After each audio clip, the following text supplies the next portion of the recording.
नमस्कार साथियों, आइए आज सुनते हैं मंगला रामचंद्रन जी की लिखी कहानी मैं अहम हूँ।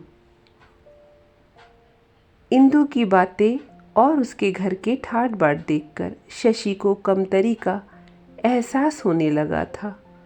सुख सुविधाओं और ऐशो आराम के लिए उसने भी नौकरी कर ली। शशि ने बबलू की ओर देखा। उसका चेहरा कितना भोला मालूम होता है। बहुत ही प्यारा बच्चा है।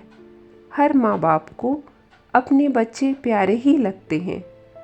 बबलू गोरा चिट्टा बच्चा था, जिसको देखकर सभी का उसे प्यार करने को मन होता। फिर शशि तो उसकी माँ थी। सारे दिन उसकी शरारतें देखकर खुश होती। बबलू को पाकर तो उसे ऐसा लगता कि बस अब और कुछ नहीं चाहिए।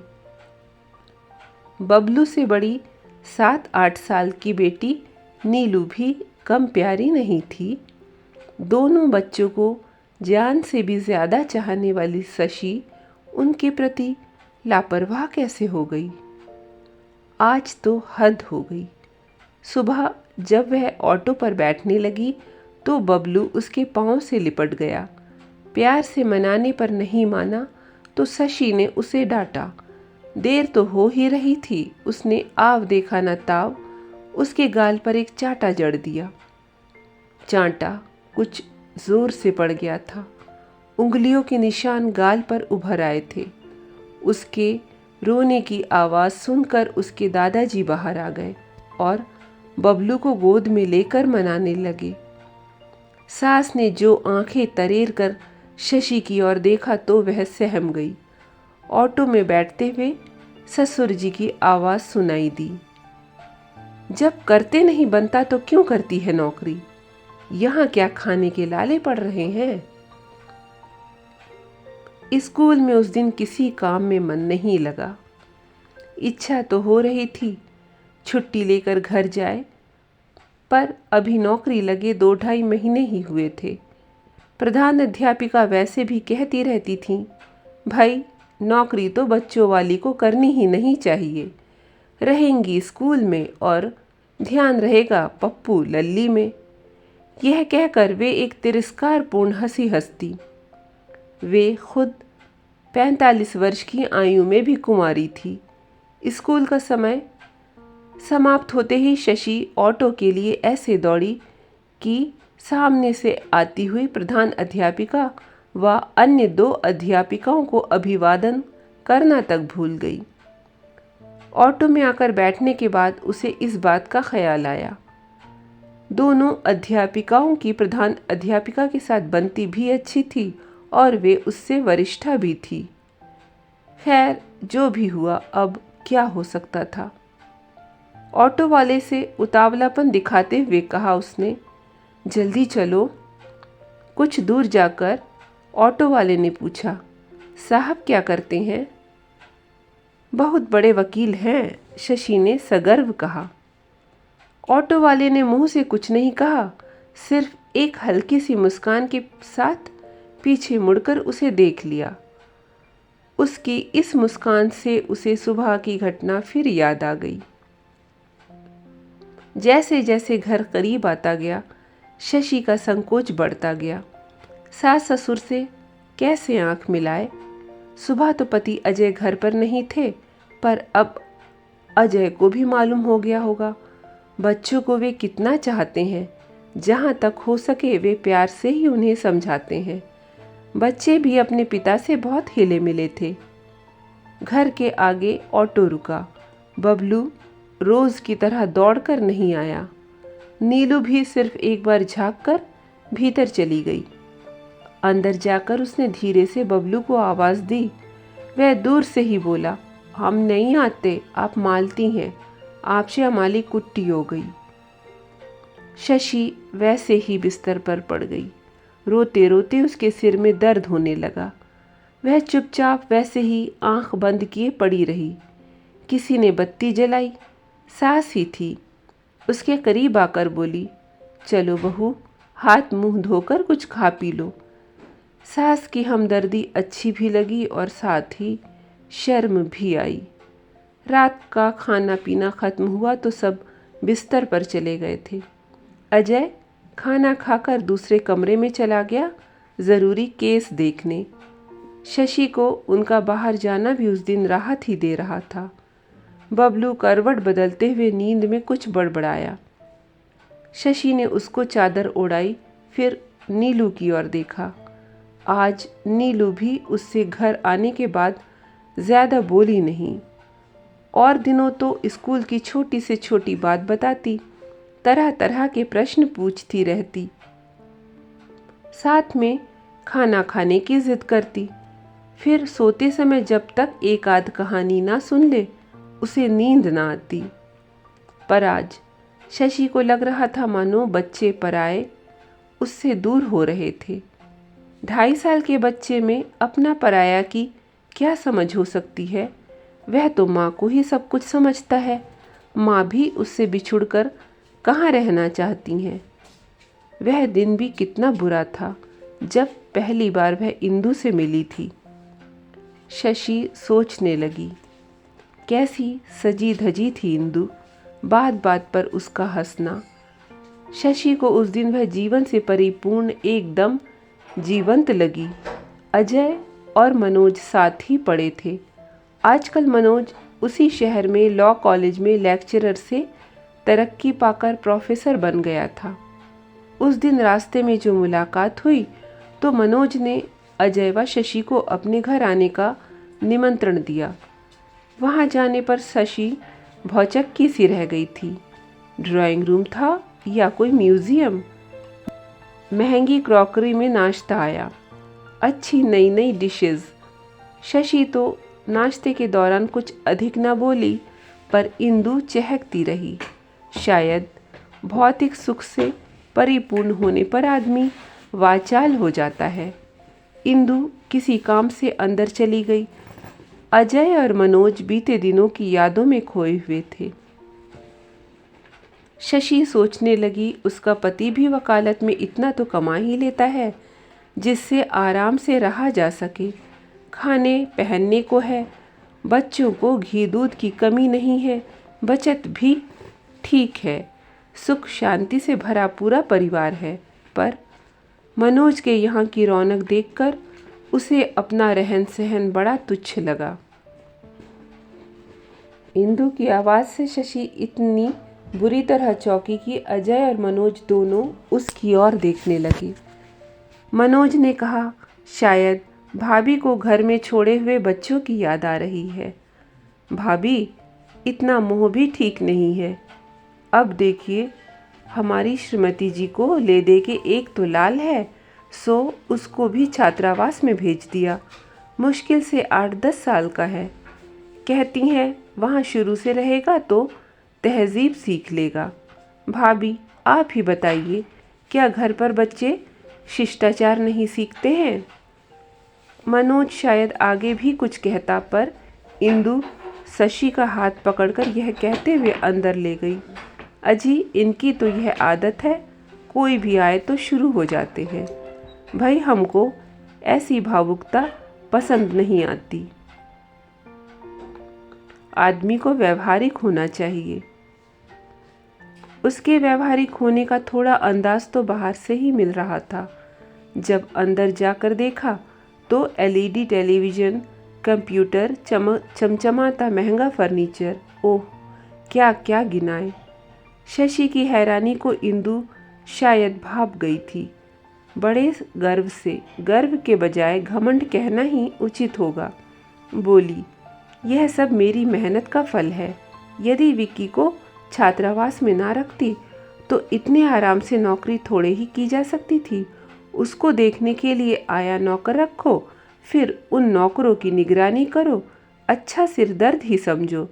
अब मुझे कोई फिक्र नहीं, हर महीने 70,000 रुपये कमा लेती हूँ। काम भी अच्छा ही है, एक मल्टीनेशनल कंपनी में कंसल्टेंट के तौर पर काम करती हूँ। ज़रा ढंग से संवर के रहना, लोगों से मिलना और मुस्कान बिखेरते रहना। संवर के रहना किस औरत को अच्छा नहीं लगेगा? अरे मैं तो बोले ही जा रही हूँ, आप भी कहेंगी अच्छी मिली। आइए मैं आपको पूरा घर दिखाऊं। शयन कक्ष तो बिल्कुल फिल्मी था। बढ़िया सुंदर डबल बेड और उस पर बिछी चादर इतनी सुंदर कि हाय। शशि कल्पना में अपने आप को उस पर अजय के साथ देखने लगी। सिर को झटक कर उस विचार को तुरंत निकाल देने की कोशिश की।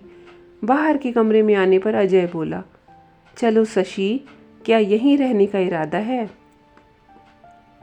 इंदु ने अजय से कहा, आप इन्हें कभी कभी यहाँ ले आया करिए, इनका मन भी बहला करेगा। आपको समय ना हो तो मनोज को फ़ोन कर दिया कीजिए, हम खुद ही इन्हें ले आएंगे। शशि की इच्छा तो हुई कि कहे, जब आप लेने आएंगी तो वही मेरे घर पर बातचीत हो सकती है, पर उसका मन इतना भारी हो रहा था कि लग रहा था कि अगर एक बोल भी मुंह से निकला तो वह रो देगी। वह समझ रही थी कि इंदु सिर्फ अपने धन का दिखावा भर दिखाना चाहती थी। घर लौटते हुए आधे रास्ते तक दोनों चुप रहे। फिर अजय एकदम बोला, मनोज की पत्नी भी खूब है। वह आगे कुछ बोले इससे पहले शशि ने टोक दिया, हाँ, मुझ जैसी बेवकूफ़ थोड़ी ही है। उसकी आवाज़ रुआसी थी। अजय ने आश्चर्य से उसकी ओर देखा और प्यार से बोला, शशि, कैसी बेवकूफ़ों सी बातें करती हो। फिर उसने एकदम दांतों तले जीभ दबा ली। यह वह अनजाने में क्या बोल गया, मानो शशि की कही हुई बात का समर्थन कर दिया हो। एकदम बात बदलते हुए बोला, बहुत देर हो गई है, बच्चे शायद सो भी गए होंगे। पर शशि की आग्नेय दृष्टि देखकर फिर वह रास्ते भर चुप ही रहा। घर पहुंचने पर शशि सिर दर्द का बहाना करके बिना कुछ खाए पिए लेट गई। पर रात भर उसे इंदु के बेडरूम के ही सपने आते रहे। इंदु की अलमारी में सजी साड़ियों की इंद्रधनुषी छटा रह रहकर आंखों के सामने नाच रही थी। ओह, कितनी साड़ियाँ! रोज़ एक एक पहने तो साल में से 3 या 4 बार से अधिक पहनने का मौका ना आए। अब तो उनकी दूसरी कार भी आने को है। वैसे तो कई लोगों के अच्छे व बड़े घर कार सब देख चुकी है। खुद उसके भाई साहब के पास कार है, पर वे बहुत बड़े इंजीनियर हैं। अपने पति की बराबरी में तो जो भी है, सबका रहन सहन करीब करीब एक सा ही है। शशि ने यह नहीं सोचा था कि उसकी बेचैनी एक दिन उसे नौकरी करने पर मजबूर कर देगी। आवेदन देने के पहले कई दिन तक ऊहापोह में पड़ी रही। 2.5 साल का बबलू, उसे कौन संभालेगा? सासू माँ बूढ़ी हैं। अजय से जब राय मांगी तो उन्होंने भी यही कहा, भाई, परिस्थितिवश नौकरी करना बुरी बात नहीं, पर तुम्हें नौकरी की क्या ज़रूरत पड़ गई? कम से कम बबलू ही कुछ बड़ा हो, स्कूल जाने लगे तो ठीक है, फिर आगे तुम्हारी इच्छा। सास ससुर ने भी कहा, बहू, बबलू को तो हम संभाल लेंगे, हमारा और है ही कौन, पर तुम्हारा शरीर भी तो दोनों भार को सहन कर सके, तब ना। जो भी करो सोच समझ कर करो। पर उसके सिर पर तो जैसे जुनून सवार था। 6-7 दिन तक तो स्कूल में बबलू की खूब याद आती थी, फिर ठीक लगने लगा। पर रोज स्कूल से लौटकर जब घर में कदम रखती तो घर की कुछ अव्यवस्था मन को खटकती। एक दिन जब वह स्कूल से लौटी तो घर में कोई मेहमान आए हुए थे। काम वाली घर पर नहीं थी तो नीलू उनको पानी दे रही थी। नीलू को देखते ही उसका गुस्सा 7वें आसमान पर आ पहुंचा। बाल बिखरे हुए, फ्रॉक की तुरपन उधड़ी हुई, हाथ में पेंटिंग कलर लगे हुए थे, अजीब हाल बना रखा था। नीलू को बगल से पकड़कर खींचते हुए वह अंदर ले गई। उसका तमतमाता चेहरा देखकर वहाँ का वातावरण एकदम बोझिल हो गया। नीलू सुबकती हुई एक कोने में खड़ी हो गई। उस समय शशि को अपनी गलती का ख्याल नहीं आया, बल्कि उसे सब पर गुस्सा आया कि सब उससे खार खाए बैठे हैं और जानबूझकर उसका अपमान करना चाहते हैं। पर आज लगता है वास्तव में उसने अपनी नौकरी के आगे बाकी हर बात को गौर समझ लिया। पहले वह अजय के मोजे रुमाल देख कर रख दिया करती थी, उसके कपड़ों पर प्रेस बटन आदि का भी ध्यान रखती थी। दोपहर के समय बच्चों के पुराने कपड़ों को बड़ा करना, मरम्मत करना आदि काफ़ी कुछ काम कर लेती थी। अब तो अजय अपने हाथ से बटन लगाना आदि छोटी मोटी मरम्मत कर लेता है, पर मुंह से कुछ नहीं बोलता।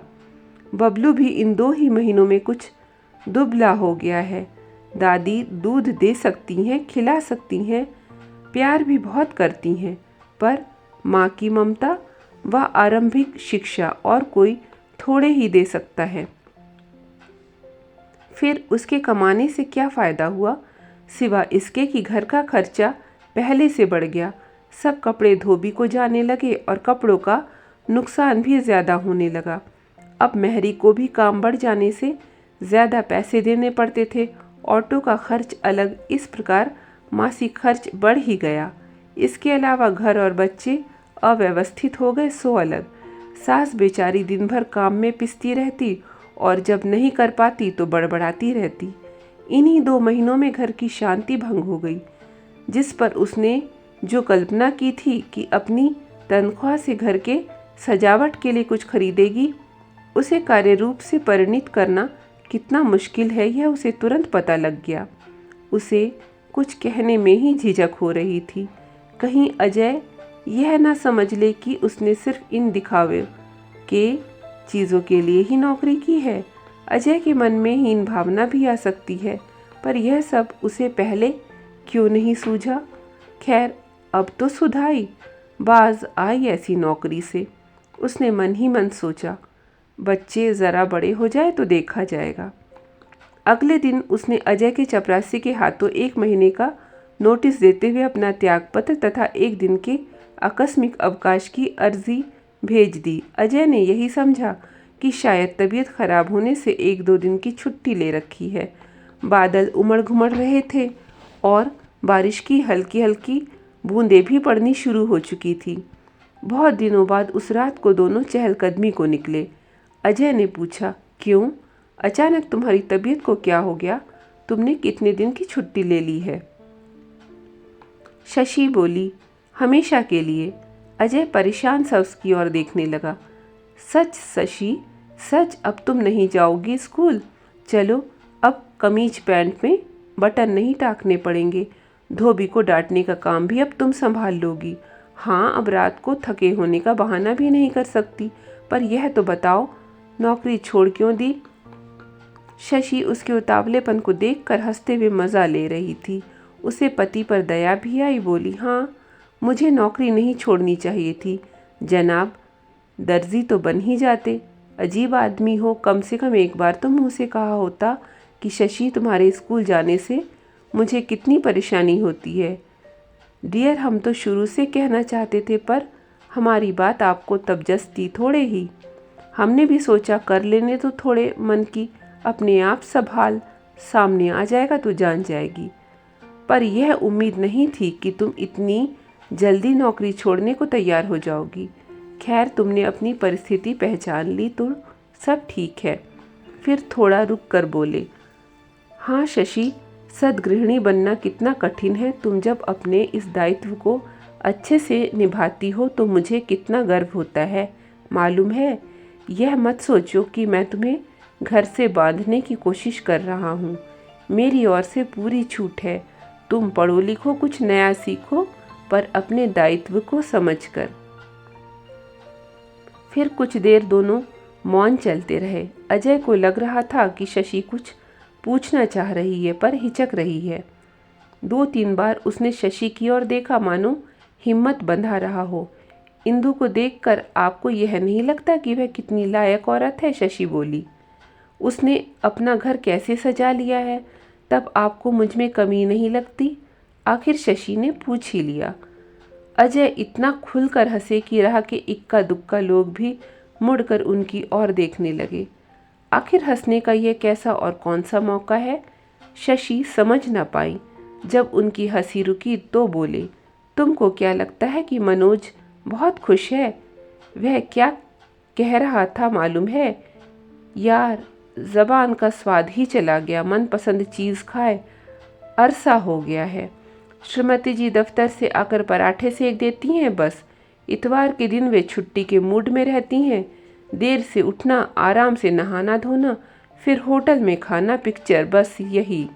यार तू बड़ा सुखी है। यहाँ तो हर महीने माँ बाप को रुपए भेजने पर टोका जाता है।